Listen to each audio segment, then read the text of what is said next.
MTA.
Maaari muna po tayo umupo.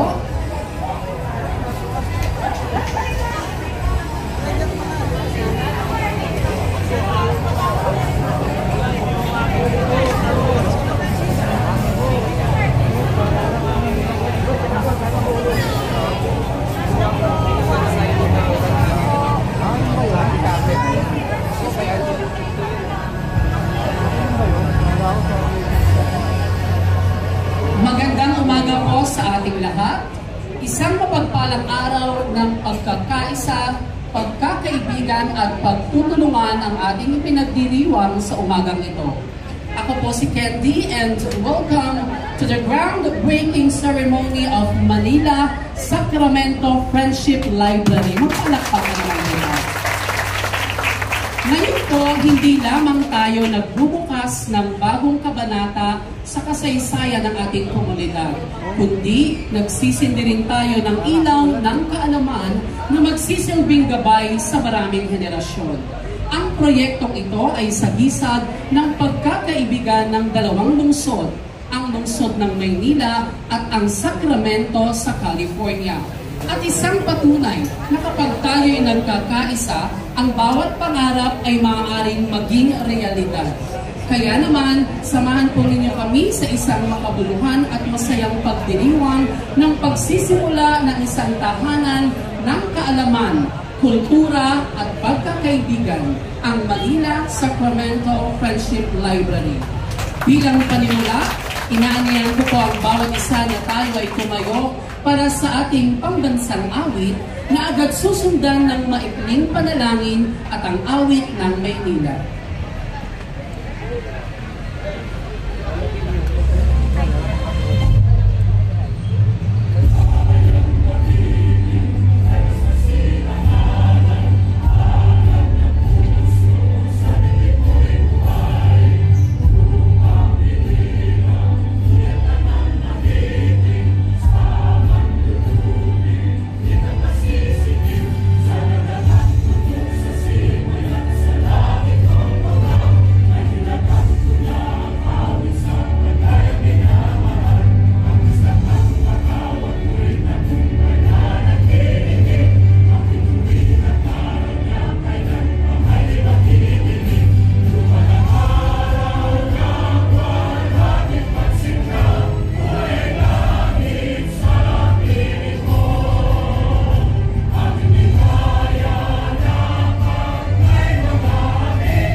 Espiritu Santo. Amang makapangyarihan, kami po ay nagpapasalamat sa iyo sa pagkakataong ito na kami sama-samang nagtitipon upang masaksihan ang pagsisimula ng Manila Sacramento Friendship Library. Naway pagpalain ninyo ang proyektong ito upang magsilbing bukal ng kaalaman, pagkakaibigan at pagkakaisa para sa mga susunod na henerasyon. Pagpalain nawa ang lahat ng nag-alay ng oras, talino at pagsisikap upang maisa katuparan ang adhikain ito. Gabayan po ninyo ang mga leader, manggagawa at lahat ng may kinalaman upang maging matagumpay ang pagtatayo ng aklatang ito. Magsilbisa ng inspirasyon ang proyektong ito sa patuloy na pagtutulungan at pagkakaisa ng ating mga pamayanan. Ito po ang aming dalangin sa ngalan ng iyong anak na si Jesus. Amen. Sa ngalan ng Ama, ng Anak at ng Espiritu Santo. Manalangin po tayo na tayo.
Muli po, isang magandang umaga po sa bawat isa. Nais ko munang i-acknowledge ang presensya ng mga taong may malaking kontribusyon sa ating seremonya ngayong umaga. Kasama po natin our City Engineer, Engineer Armando Andres. Our Officer in Charge ng Manila City Library, Ms. Maylene C. Villanueva. Kasama rin po natin Congressman Erwin Tieng. Ang ating pong mga pinagpipitagan ng mga konsehal, kasama po natin Councilor Attorney J.B. Hizon, Councilor Bobby Espiritu, and our Majority Floor Leader, Councilor Raimundo Mon Yupanco. Siyempre kasama rin po natin ang ating mga punong barangay mula po sa Zone 89. Kasama po natin from Barangay 827, our host barangay, Chairman Joel Haloko. We also have from Barangay 821, Chairman Artemio Salazar. From Barangay 822, Chairman Richard Salazar. From Barangay 826, Chairman Neldan Blas. From Barangay 828, Kapitana Marjorie Ann Castillo. From Barangay 824, Kapitana Felisa Abor. And from Barangay 823, Chairwoman Marisa Medina. At sa pagkakataon pong ito, ibibigay ko po sa inyo for her welcome remarks. Palampakan po natin ang Officer in Charge ng Manila City Library, Ms. Maylene C. Villanueva.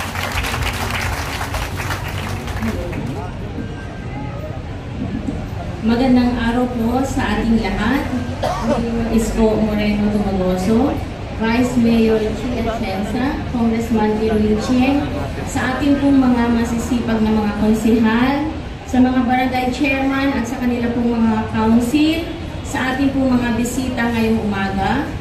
In behalf of Manila City Library, malaking karangalan pong batiin ang bawat isa sa inyo sa napakahalagang okasyong ito, ang groundbreaking ng bagong Manila Sacramento Friendship Library. Ang pampublikong aklatan ay hindi lamang imbakan ng mga aklat, kundi isang bukas at ligtas na espasyo para sa lahat, bata man o matanda, mag-aaral o manggagawa, may kaya man o wala. Nagbibigay ito ng libreng access sa mga aklat, babasahin at iba't ibang sanggunian na nakatutulong sa pag-aaral at pananaliksik.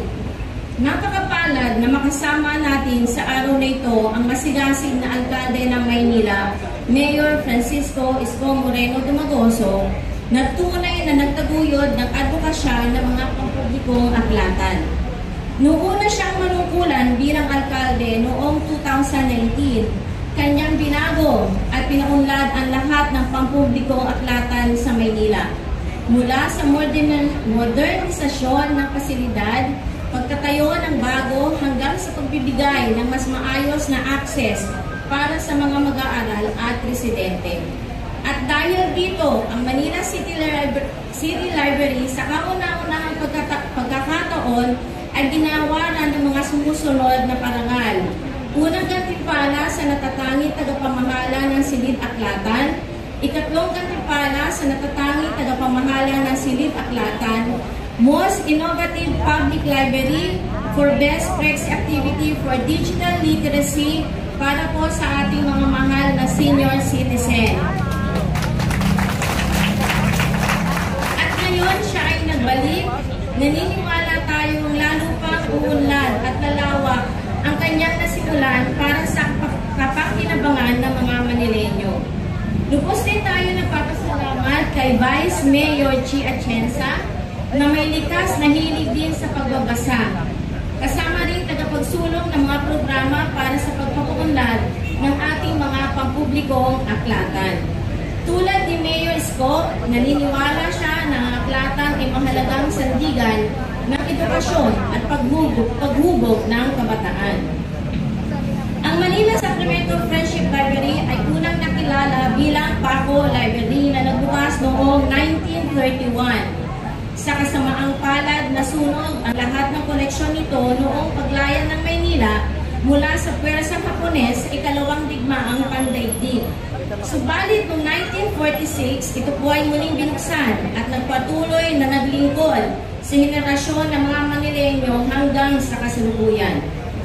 Habang tayo nagbabasbas ng bagong yugto ngayon, naway tandaan natin, ang aklatang ito ay hindi lamang gusali ng mga aklat at pader, kundi isang buhay na espasyo kung saan hinuhubog ang mga kabataan, pinalalakas ang mga komunidad at pinagtitibay ang pagkakaibigan, lokal man o pandaigdigan. Muli, isang mainit na pagbati at pasasalamat sa inyong lahat sa pagiging bahagi ng makasaysayang araw na ito. Maraming salamat po at sabay-sabay natin itaguyod ang adhikaling gawin dakila muli ang Maynila. Salamat po. Maraming salamat po. Our officer in charge ng Manila City Library, Ms. Maylin C. Villanueva. Sa pagkakataon pong ito, ibibigay ko naman po sa inyo para sa kanyang mensahe at upang ipakilala ang ating pangunahing tagapagsalita. Palakpakan po natin our Vice Mayor Angela Leng Chi Atienza.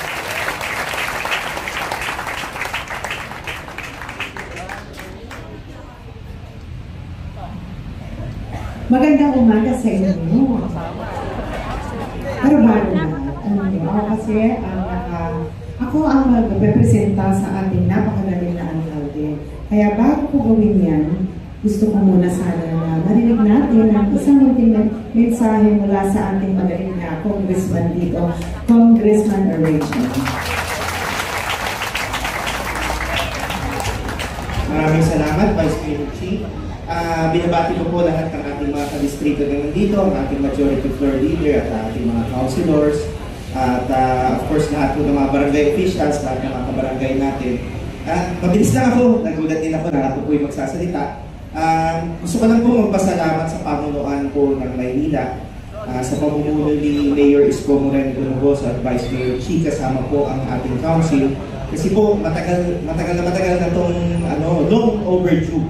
Alam mo nga, may time pa nga na ang ating head librarian lumapit pa sa akin at umiiyak dahil pinatali niya yung mga libro. Oo, at tapos hindi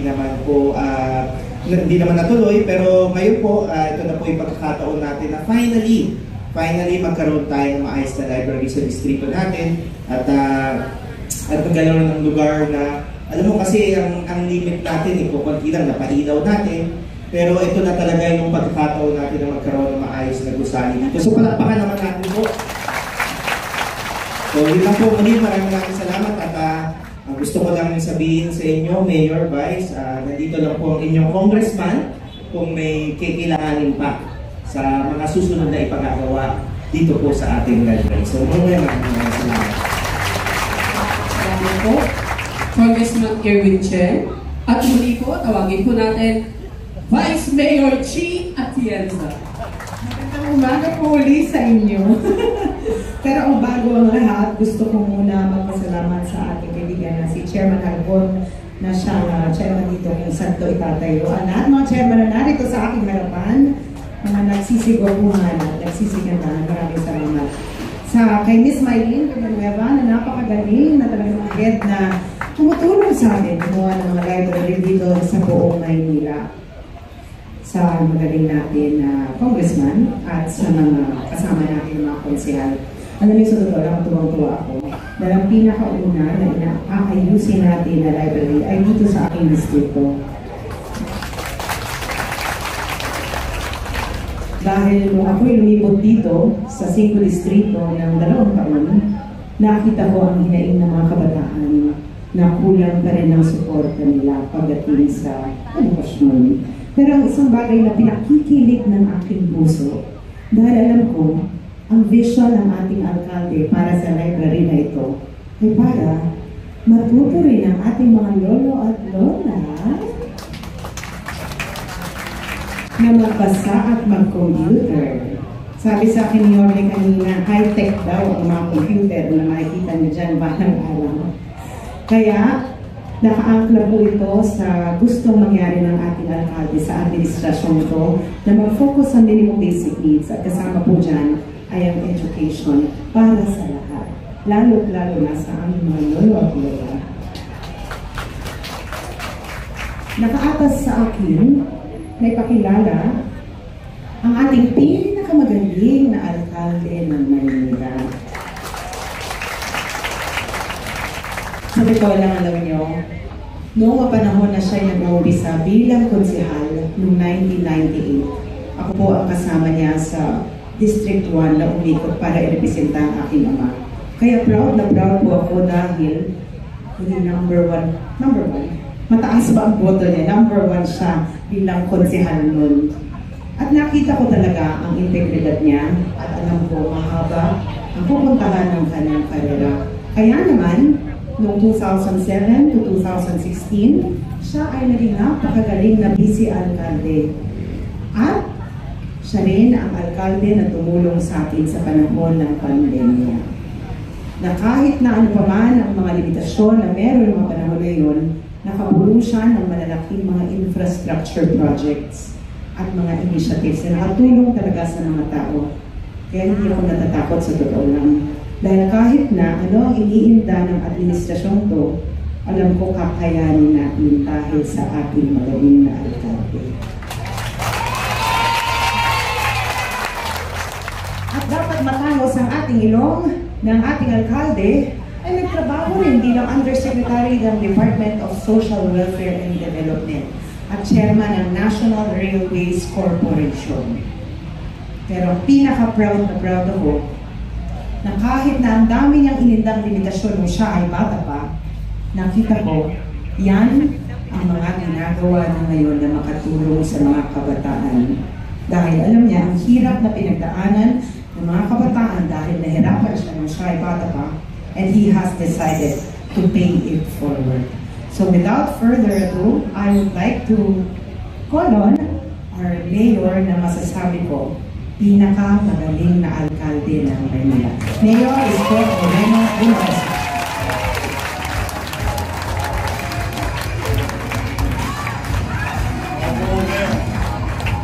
Maraming salamat, Vice Mayor. Masyado mo naman pinataas yung expectations ng ating mga kababayan. Just trying to do my job. But anyway, today I'm happy. I'm happy for Pitt District and the community in Zamora area. Lalo na kayo, dito. Sa ating mga chairman, mga kagawad, secretary, treasurer, mga tanod at XO, SK chairman, sa ating mga may asim pa, mga lolo at lola. Nilalakas nyo yun. Nilalakas ba makapagpalakas yung issue? Ubus na! Basta one more round. Okay mo na. Kahit na gipit tayo, basta sa ikalalakas ninyo, ikabubuti ninyo, ikabubuti ng ating mga nasasakupan. Totoo na may sinabi ni Vice Mayor Chick, talagang yung pimpo, pigang-piga na. Pero pag sa ikabubuti ng ating mamamayan, pipilitin ko makagawa at mailaos ang ating lungsod ng Maynila. Ano pa, as you can see, bagamat may mga ilan, mga araw, kahiwalay ng landas sa politika, pero nakita ninyo, ano ang pinaiiral natin? Magpapatawad. Why? Politika lang yan eh. At the end of the day, the people have decided already. Pumili na ang tao. Nagdesisyon na ang tao. Para sa ikabubuti ninyo, wala sila, tinatanggap ko. Parang yung sa mga chairman ninyo. Marami ka, hindi ko nakasama. Pero wala silang naririnig sa akin. In fact, di ba nagkabigay ng issue? Kanina ko binigay? Sa barangay. Tama mali? Why? Because if we continue politicking, walang mangyayari. Kaya yung mga hindi nakamukon, malaki problema sa katawan nun. Ako, mabilis ako makamukon. Alam niyo bakit? Lagi akong fasted nung high school ako. Oo, kasi siyempre, panilin ako eh. Alam niyo yung panil? Yung lipat na ayaw matanggal. Tapos ang uniforme ko, dadalawa. Madalas mag-lisnis. Kakalabas sa adjak, sa super wheel. Pero tinatayin naman ang nanay ko. Kaya madalas ako mabasted. Kaya madalas din ako makamove. And I'm happy that most of your leaders in the city move on already. Kaya naman ako, wala silang maririnig na anumang gagawin ng politika. Unless may gawin silang hindi maganda para sa taong bayan. Ako naman inilagay niyo rito para bantayan sila lahat. Tama mali? Basta kami, magkakaisa para sa kabubuti ng tao. Kita niyo ngayon, gipit na tayo. Dahil sa pagpupursige ng inyong pamahalang lungsod, sa tulong ng mga halal ng bayan, nandiyan si Che Borromeo, kusiro ninyo, si Pampi Espiritu, Atty. JB, tapos ang majority floor leader niyo sa kusiro ng Maynila, si Monyo Panco. Sa pamumuno ng ating Vice Mayor, na ipasa yung ganito pagpupondo. Kaya kung inimbitahan si Congressman Erwin Cheng, baka naman. Pero narinig din naman siya kanina. Di ba, nagkompromiso na siya sa atin, sa komunidad. kung anong may tutulong niya. Eh, pag natayo na ito, ay sigurado ako haharapatan ko si Congressman Erwin Cheng. Sa ating leader, sa library, si Maylene at sa po ng kanyang mga empleyado, hindi na tutulog, magtagulan, bahan na lang. Magkakaroon na kayo ng maayos na pasilidad. Ito, inaalay namin para sa mga bata at matanda. We wanted to give you a space, a comfortable space for learning for our kids. May kayat sila dyan. Alam niyo bakit? Pag yan natayo, ito yung isa pa lamang ha. Abangan ninyo. Lagi naman kayo nanonood, ano? Abangan ninyo, marami pa kaming bubuksan or i-ground break. Despite of fiscal problem, we will continue to develop the City of Manila and focus on investing into MBN. MBN means minimum basic needs. Healthcare, education, housing, and jobs. Yun ang trust ng City Government of Manila. So with that, we will continue to develop our facility in our own little way. In the next few months, 9 months thereafter, bago na ito. At sigurado ako, yung bata, hindi natatambay sa kalsada. Bakit? Babalik sa library. Bakit? Makakatikim sila ng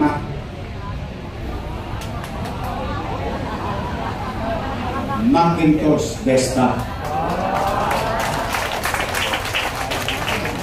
Apple. Yes, we will invest.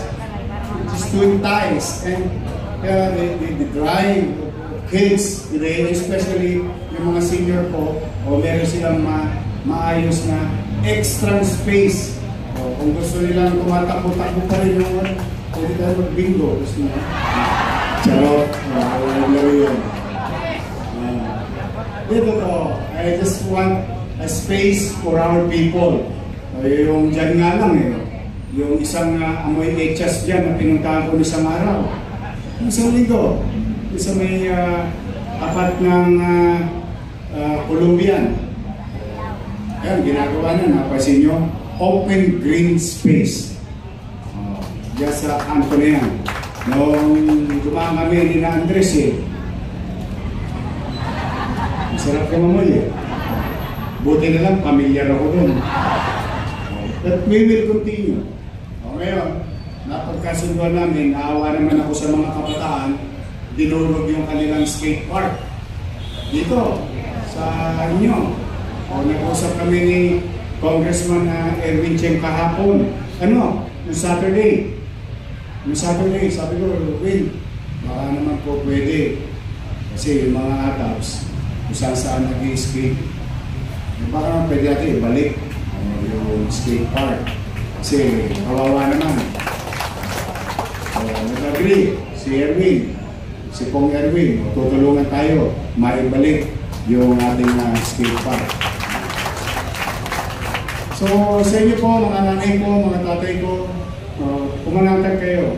Mahirap ang buhay natin. I'm not saying madali lahat ito. Talagang sinaid napampira po yung kaban ng bayan. Buti na lang may Red Cross. Nakakuha pa tayo ng dugo. Ma-refill natin. But kidding aside, we will continue. No matter what, holiday, may hamon sa panahon, o kung ano man, we will continue. We will not stop. At ang pabayanan nyo lang. Now, okay, total, nandito na yung ating mga barangay official at mga minamahal kong lolo-lola at mga kabataan. Mamaya magka-ground breaking tayo, but let me take this opportunity. Nay, tayo, mga lolo-lola ko, mga batang Manila. Alam nyo ba na tayo ay may CT scan machine sa ospital ng Maynila? That's my point. Alam nyo ba na may MRI machine tayo sa ospital ng Maynila? Hindi nyo alam? Di ba nangutang ako? Binili ko ng mga makinang yun. 3 years ako pa. So bakit kayo tinatanong? Kasi nalulungkot ako, mukhang hindi na ipaalam sa inyo. Kasi ang mga makinang yun, hindi binili para i-display, para magamit ng tao. Kasi nababasa ko yung mga sulat nyo eh. Marami siya sumusulat sa akin na siya naman tinutugunan ko sa maliit kong kaparaanan. No? Napapansin ko doon, MRI, CT scan, tapos breast cancer. Nay, tayo, alam niyo ba meron tayong high-tech na mammogram sa ospital ng Maynila? Now, I'm now telling you, avail. Nabili nyo, sa inyo yun. Pera nyo yung pinambili dun eh. Sayang naman. Magkano CT scan? 5 bulig, 10 bulig, 15,000. Magkano MRI? POSAM, ETNET, 30,000. Tama po ba? O huwag na kayo gumastos. Ito kayo sa ospital ng Manila. Yung bagong ospital na ginawa natin. Andiyan po yung mga makina. Ultrasound.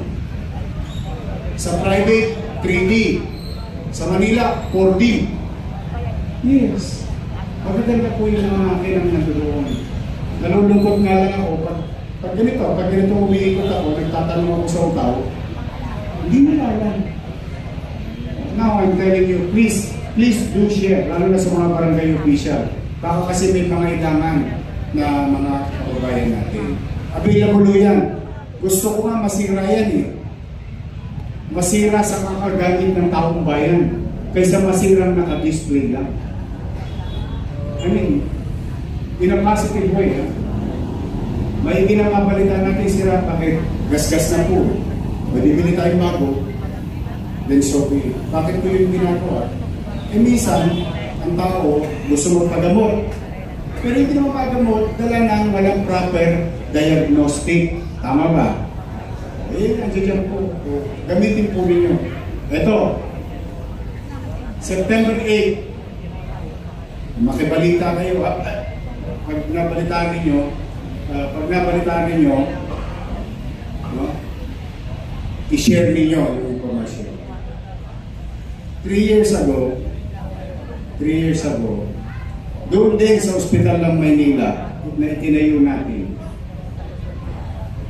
meron po akong tinayong isang pasilidad doon. Ang tawag, Cat Lab. Hindi po para sa pusa. Cat Lab. Ano ang halaga noon sa atin? Sino dito nag-angiogram na? Ka-experience ng angiogram? Good. Meron ba? Meron nakapag-angiogram? Si Che? Wala pa. Alam niyo yung angiogram? Yung sa puso. Titingnan kung meron kang paraan. Angiogram pa lang, pinakamura, 30,000, 50,000. Umisa naabot pa ng 80,000. Pag may para ka, anong gagawin sa'yo? Angioplasty. Lalagyan ka ng goma. Parkula. Kumbaga, may baha. Parado, may baha. Diba? O bubuksan ka ngayong goma sa ugat sa puso at mga ugat. Tama mali? Magkano ang angioplasty? 300,000, 500,000. Minsan sa private, 1 million. 3 years ago nang gawa yun. 3 years ago na nandiyan yung makina. 3 years nang hindi rin nagamit. Eh kaya ako naman binili yun dahil sino makaka-afford na mahirap na 30,000 check-up pa lang, angiogram pa lang, 80,000. Paano pag lalagyan pa ng o mag-angioplasty pa? Now, ito po ang mangyayari. Sa September 8, bubuksan na natin yung ating cath lab sa ospital ng Manila. At ang umpisa natin gagawin, angiogram. At kalaunan, as we train with PGH, as we train with the Heart Center, Philippine Heart Center, magkakaroon na tayo ng angioplasty. Kaya, kung sakali, ayoko naman sanang magamit nyo. Pero kung sakaling gagamitin ninyo, huwag na kayo tumakbo sa privado. Huwag nyo nang gastusin yung naipon ninyong pera. May libre sa bagong ospital ng Maynila para sa mga nangangailangan. Mahal yan, pero I don't mind giving it for free. Why? Eh, pera nyo naman yun. Sininop ko lang. Di ba nga, pinakupa ko sa krus. Diba, sabi na, utang dito, utang doon. Utang na yan. Yeah, sa totoo lang. O ngayon, nakikyan, magagamit natin kung kinakailangan. So, this is for you. And I will do my best. Kung mamantag kayo, mga batang Maynila, mga nanay ko, tatay ko. Masakit man sa likod, masakit man sa katawan, magpupursige kami, maibangon muli ang lungsod ng Maynila. So, mga nanay ko, going back to our program, at least sasabi ko rin dapat kung masabi patungkol sa healthcare, ipaalam yan sa mga kamag-anak nyo, kakilala nyo, kaibigan nyo, kaklase ninyo, sa ex ninyo, kasi baka nagdurugo pa puso, nabara, pa-angiogram nyo na. At susunod yan, yung ipinatatayo ni Congressman Erwin Cheng na cancer center, tuloy. Tuloy yun.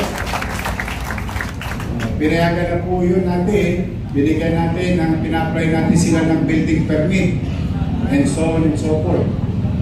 Tuloy po, kasi ikabubuti ninyo. Now, bago tayong building, 9 months from now. Mga bata, abangan ninyo. Sigurado ako hindi na kayo tatambay kasi maganda ang desktop ninyo. Sasubscribe tayo, katulad ng suggestion ni Maylene, sa mga aklat, virtual books, virtual access to knowledge, ang ating pasilidad. Hindi lang typical na libro, pati ang mga digital asset that are available in the world so that our students can do further research with regard to their assignment or acquiring skills through reading, pero in a digital form. Kasi makabago ng panahon, makabago na rin dapat ang pagserbisyo. We will build more modern public library for the people to have it. At ang extra, siyempre, sesya na kayo mga bata, spoiled sa akin yung mga senior. Meron kayong extra space para sa mga senior citizen natin. Yan ang kwentuhan. At saka siyempre, alam mo naman yung ibang lola ko, dalaga na. Dalaga na ulit. Eh, yung ibang lolo ko, binata na. Binata na ulit. Huwag kayong mahiyang ikasal ko kayo ulit, ha? O pwede akong magkasal. Anyway, I'm happy for each and everyone. Palakpakan natin si City Engineer Andres. Ang ating mga kasamahan, si Vice Mayor Chi at mga konsehal. Si Congressman Erwin Cheng, si Maylene at 10 ng kasamahan natin empleyado sa Manila City Library. Muli, itong araw na ito ay araw ng pag-aalay namin na mga marami pang pagawaing gusali o pambayan na sisiguraduhin namin kapakinabangan ng tao, ng mamamayan. At nawa, loobin nawa ng Diyos, patuloy tayong gabayan at bigyan ng kakayanan or resources to fully develop our housing, our schools, our health centers, healthcare programs in the city of Manila. And so that businesses will come in and businesses provides jobs for our people.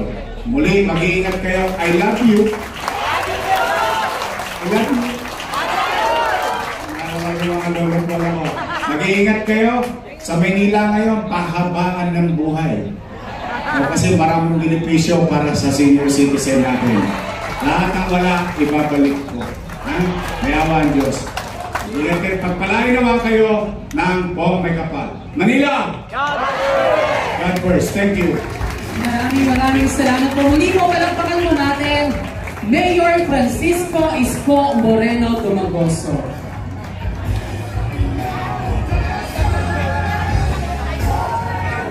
Tinatawagan po namin ang ating pong mga konsehal.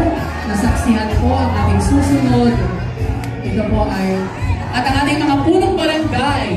Inaanihan din po sa entablado para maging witness po sa paglalagda ng plano. Sige po, yung ating mga chairman po.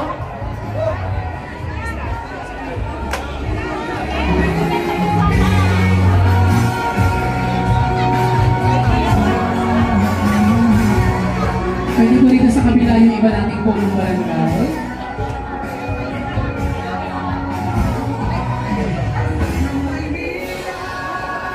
Pagkatapos po ng paglalagda ng plano, tayo po muna po ay dadako sa photo opportunity bago po tayo pumunta sa paghulog ng kapsula.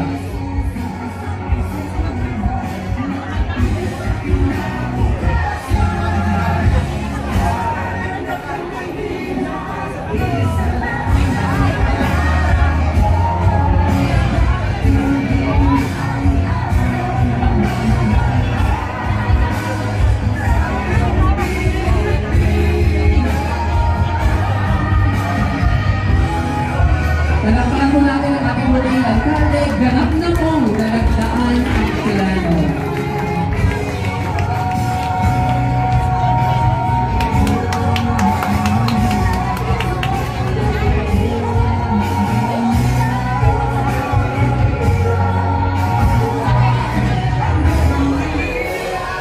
Ito po ay enroll nila ng ating pinapahal na engineer Urbano address at ilalagay na po sa capsule.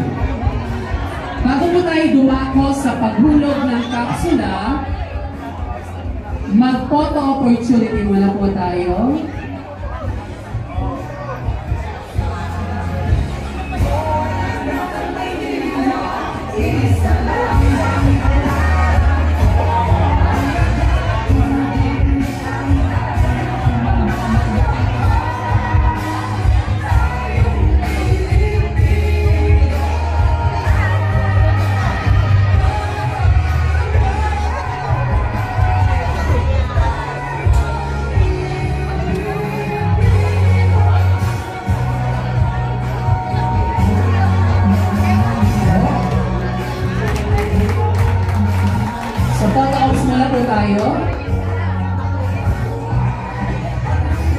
Sa ating mga punong barangay.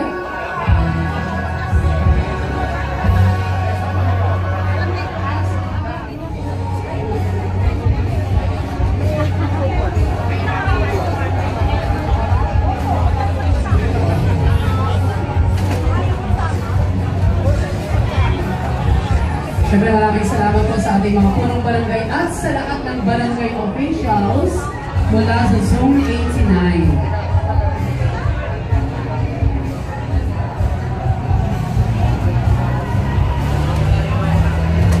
Tawagin po natin ang ating mga kagawad, treasurer, secretary, SK,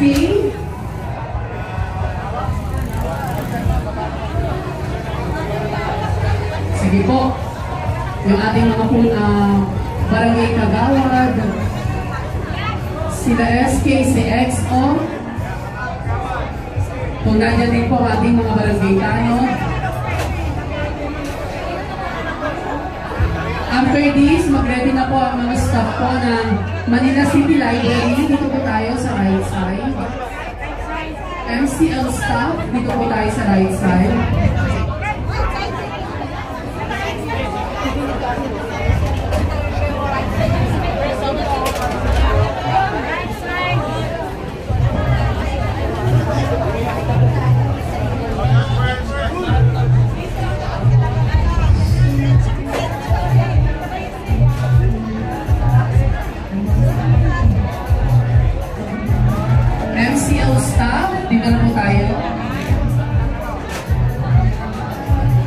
Maraming salamat po sa ating mga barangay officials. Staff po ng Manila City Library, please.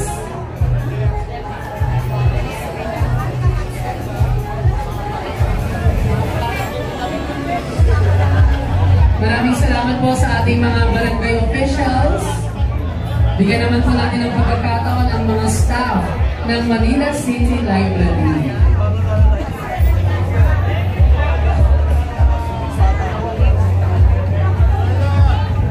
Sige po, yung staff po. MCL staff. Maraming salamat po sa ating mga barangay officials.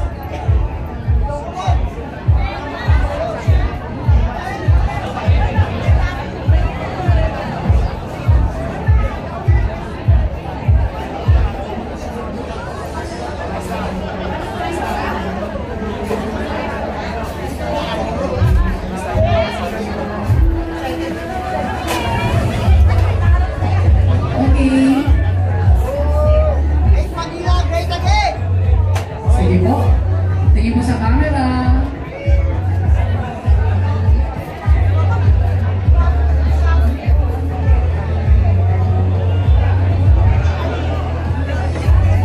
Maraming salamat po.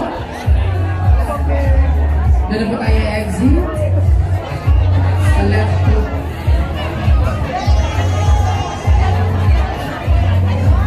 At tayo naman po ngayon ay dadako po sa paghuhulog ng kapsula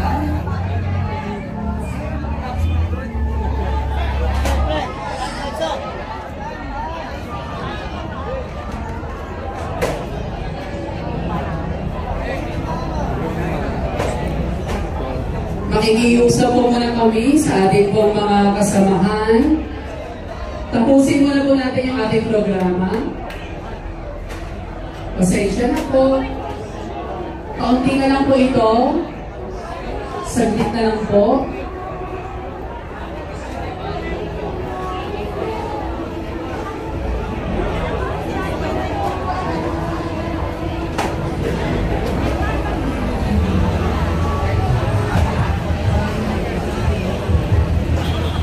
Dadako na po tayo sa paghulog ng kapsula.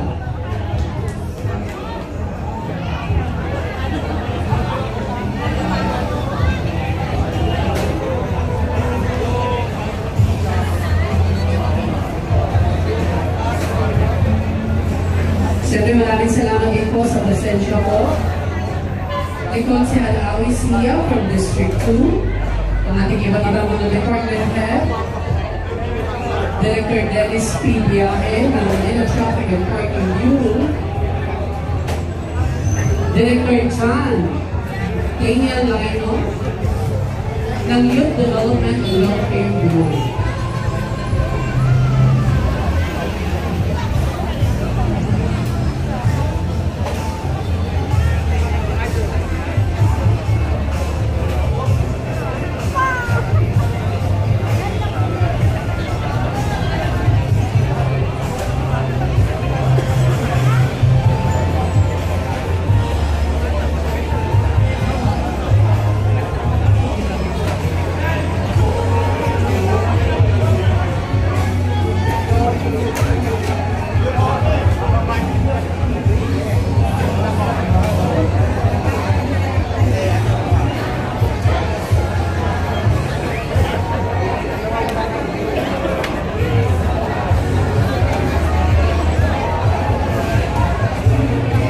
Sabay-sabay mo natin saksihan ang paghuhulog ng kapsul.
At ngayon naman po ay, ito na po ay tatabunan.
Pagsisimula ng construction of supplemental library and multi-purpose building. Muli po sa lahat po ng naging bahagi ng ating programa ngayong umaga, maraming salamat po sa bawat isa. Mag-ingat po tayo sa ating pagbalik sa ating kanya-kanyang buhay. Patuloy po tayong gabayan at protektahan ang ating buong may kapal. Muli po, Manila! God first! Salamat po!